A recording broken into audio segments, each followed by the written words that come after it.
A graça e a paz do nosso Senhor e Salvador Jesus Cristo. Eu sou o pastor Paulo Sabadoshi, do Ministério Rema, e nessa oportunidade estaremos falando sobre libertação pessoal. Nessa lição você vai aprender sobre livre-arbítrio. Vamos lá então? Você já viu a primeira aula, a primeira lição, a segunda lição, e agora nós vamos estar aprendendo sobre livre-arbítrio. É muito importante também este conceito. Dentro da expressão livre-arbítrio, nós não encontramos diretamente na Bíblia, mas existem várias centenas de exemplos que caracterizam esse conceito. Conceito da vontade e decisão, que é amplamente ensinado nas Escrituras Sagradas. Vários personagens fazem parte deste contexto. Nós vamos ver então alguns exemplos.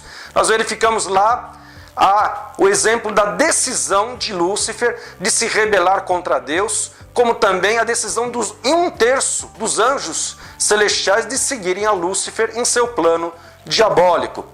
Verificamos também a decisão de Eva de provar do fruto proibido, desobedecendo assim a Deus. Verificamos também a decisão de Caim de matar seu irmão Abel. A decisão de Noé de obedecer à voz de Deus, construindo a arca para que a raça humana não fosse totalmente destruída. Então nós vemos aí alguns exemplos dentro da palavra de Deus de tomada de decisões do livre-arbítrio, ou para fazer as coisas que agradam a Deus, ou para desobedecer à vontade de Deus. Resumidamente, livre-arbítrio é a vontade de decisão executada, trazendo a bênção ou a maldição sobre as nossas vidas. É por isso que Satanás ele age influenciando a nossa vontade de decisão.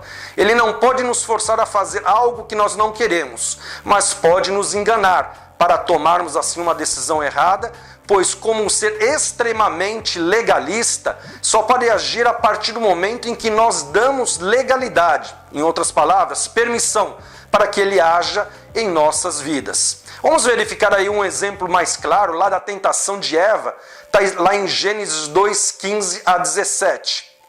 Diz assim a palavra de Deus: Tomou, pois, o Senhor Deus, o homem, e o colocou no jardim do Éden, para cultivar e guardar. E o Senhor Deus lhe deu esta ordem: de toda a árvore do jardim comerás livremente, mas da árvore do conhecimento do bem e do mal não comerás, porque no dia em que dela comerdes, certamente morrerás. E aí, a serpente, ela vem para tentar a Eva. Vamos ver o que ela diz. É assim que disse Deus: não comereis de toda a árvore do jardim? Então Satanás, aqui a serpente, ela procura distorcer a palavra de Deus. Então a serpente ela fala para a mulher: é certo que não morrereis, novamente desmentindo aquilo que Deus havia falado, dizendo assim: porque Deus sabe que no dia em que dela comerdes, se vos abrirão os olhos, e como Deus sereis conhecedores do bem e do mal. Então neste momento a mulher, ela achou agradável aos olhos essa palavra e um fruto bom de se comer. Então ela tomou essa decisão de comer do seu fruto e deu também ao seu marido, e ele comeu. E diz a palavra de Deus que então se abriram os seus olhos e eles perceberam que eles estavam nus, e eles coseram folhas de figueira e fizeram cintas para si. Lá em 2 Coríntios 11:3, a palavra de Deus ela nos diz: mas temo que assim como a serpente enganou Eva com a sua astúcia, assim também sejam de alguma sorte corrompidos os vossos sentidos, e se apartem da simplicidade que há em Cristo.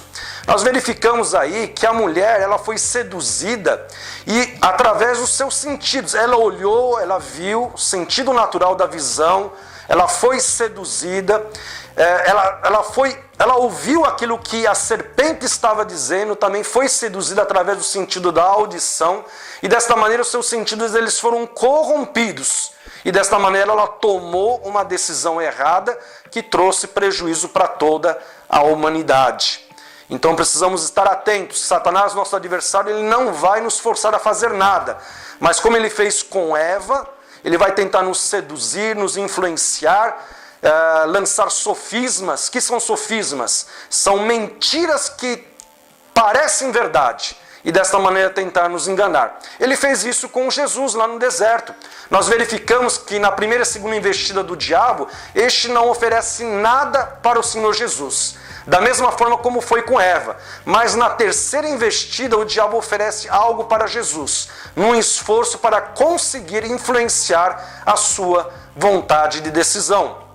E nós verificamos que o Senhor Jesus, ele rebateu. As 3 vezes ele rebateu com a palavra de Deus. Verificamos que na segunda investida do diabo, ele usa até mesmo a palavra de Deus de uma forma distorcida. E ele procura fazer isso nas nossas vidas também, hoje em dia, colocando pensamentos nas nossas mentes, até mesmo usando a palavra de Deus, versículos da palavra de Deus fora do contexto, para que nós venhamos a tomar decisões erradas e assim venha a comprometer o nosso futuro. Lá em 1 Tessalonicenses 5:23, a palavra de Deus ela nos diz: e o próprio Deus de paz vos santifique completamente, o vosso espírito, alma e corpo sejam plenamente conservados irrepreensíveis para a vinda do nosso Senhor Jesus Cristo.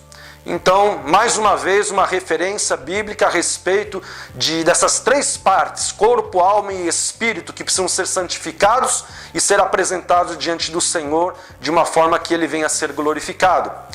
Quando o Senhor Jesus ele comissionou os discípulos, ele lhes deu a oportunidade de tomarem a decisão de segui-lo por livre e espontânea vontade.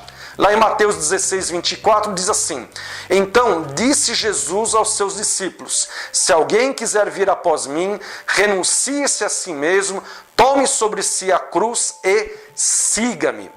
Nós verificamos que os discípulos eles tiveram que tomar uma decisão que abordava 3 aspectos. O primeiro, renúncia dos desejos da carne. O segundo, levar a vontade da alma para a cruz. E o terceiro, seguir a Jesus. Então, o nosso posicionamento diante da incumbência de estarmos seguindo ao Senhor Jesus, nós devemos, assim, conhecer todos esses aspectos que agem em nossas vidas. Precisamos nos posicionar para resistir ao pecado que habita no nosso corpo mortal, através do Espírito de Deus, que habita no nosso espírito, e tomarmos a posição de levar a nossa alma para a cruz do Calvário, permitindo que o Espírito de Deus reine em nossas vidas, para assim podermos ter a autoridade de resistir ao diabo, para que ele fuja de nós. Amém, pessoal? Se você gostou deste vídeo e quer saber mais, então entre em contato conosco, ou para adquirir o curso completo, ou para estarmos realizando um seminário na sua igreja. Vai ser tremendo. Deus o abençoe. Em nome de Jesus. Amém.